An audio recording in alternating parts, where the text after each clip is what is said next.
Hey guys, welcome back to the channel. So I want to talk today about these climate lockdowns that are happening, and they're happening now in other countries, but what is this going to come to the United States? So that's really our big concern, right? And so we want to dive into this. Before we get into this, I want to talk to you guys about the training business that we're putting up here on the farm. So if you are looking for weapons training, that's actually where I'm heading right now, is to a competition.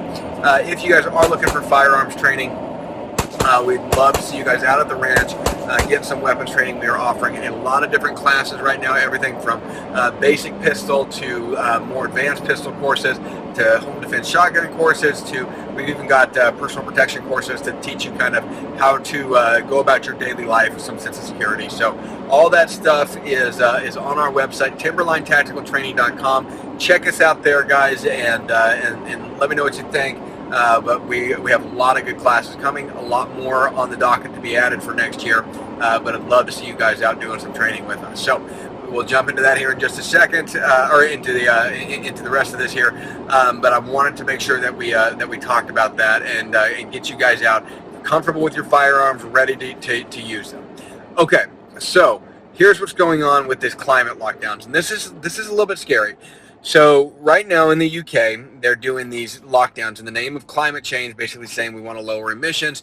And so the idea, then what is actually happening is in Oxfordshire, or something like that, whatever it is, Oxfordshire, I think. I'm not super familiar with England, guys. I've only been there one time. But anyways, so they've created basically these like kind of circular, as a general layout, circular cities where everything, where you live, where you work, where you shop, all of that is in one municipality, and so everything is all convenient for you, right? But what it actually is doing is creating it kind of like a prison, and they're using cameras and electronic gates and stuff to control access, and you have to have a permit to get into to go from one shire to the other shire, or however, and you can't jump back and forth from municipality. So if you have friends over in this one, well, yeah, you can go see them, but you're limited. So even with the permit, you can only travel out of your designated zone 100 times a year. This is very reminiscent of that. What was that movie with? Oh God, the guy that was a singer from NSYNC with Justin Timberlake. It was a movie with him where they get time instead of money, so everything's done in time. I forget the name of the movie. Out of Time, maybe, something like that. Anyways, post it down in the comments if you know the name of the movie. But anyways, but they trade their time, which is effectively their money, to go from one social economic area to another, and then as they move through these gated areas, it becomes more and more expensive to do so.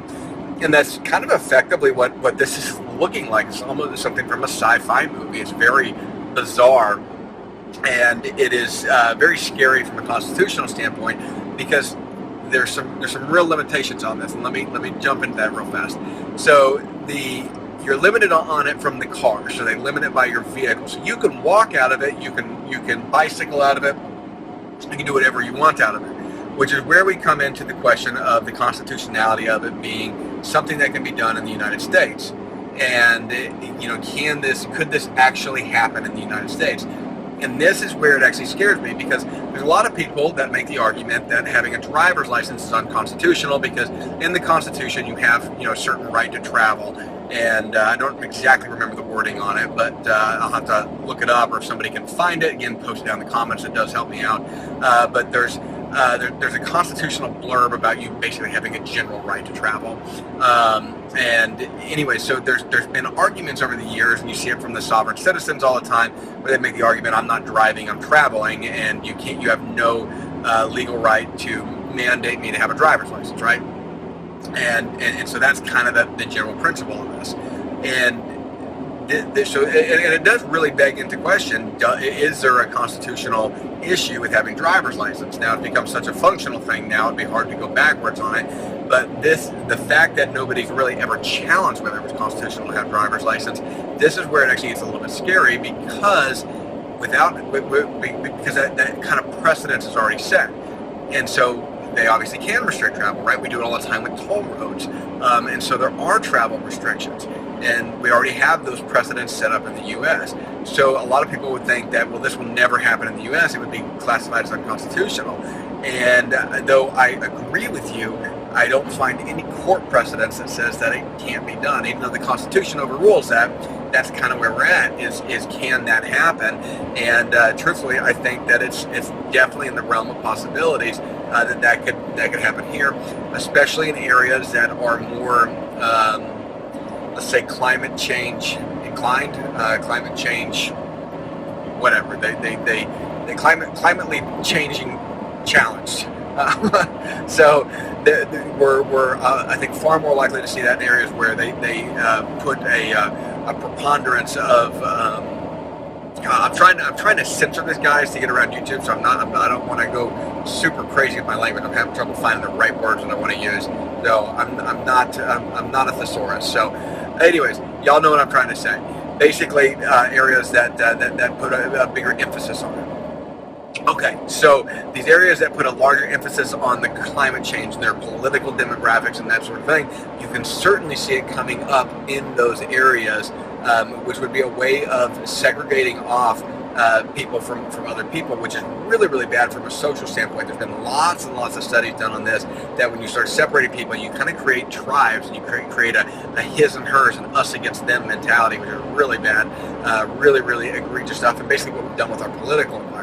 But then we have so we have this entire issue of hey, can I go see my friends John and Sarah for Thanksgiving? Well, no, because you've traveled outside your zone more than 100 times in a year, so you're limited now. You no longer have the ability to travel outside of your zone, and that's a little bit scary that they could do that, because really, if they're allowed to do it, then there's really no restriction on the amount of fining that could be there. And that's my problem with it, is that, yeah, sure, it may start out as like a $20 fine per trip or whatever, and that's, hey, annoying, but we can deal with it.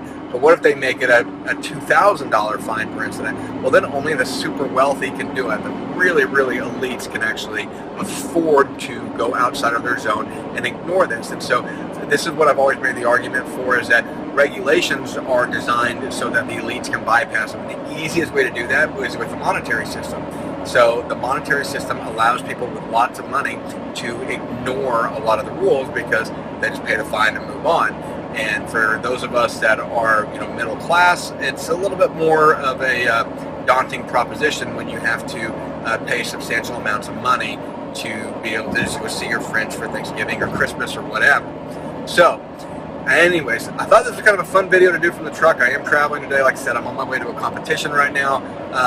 But I thought it'd be more entertaining to do this video from a gas guzzling little Barbie truck than actually doing it from a Tesla. So anyways, guys, I'll let y'all go.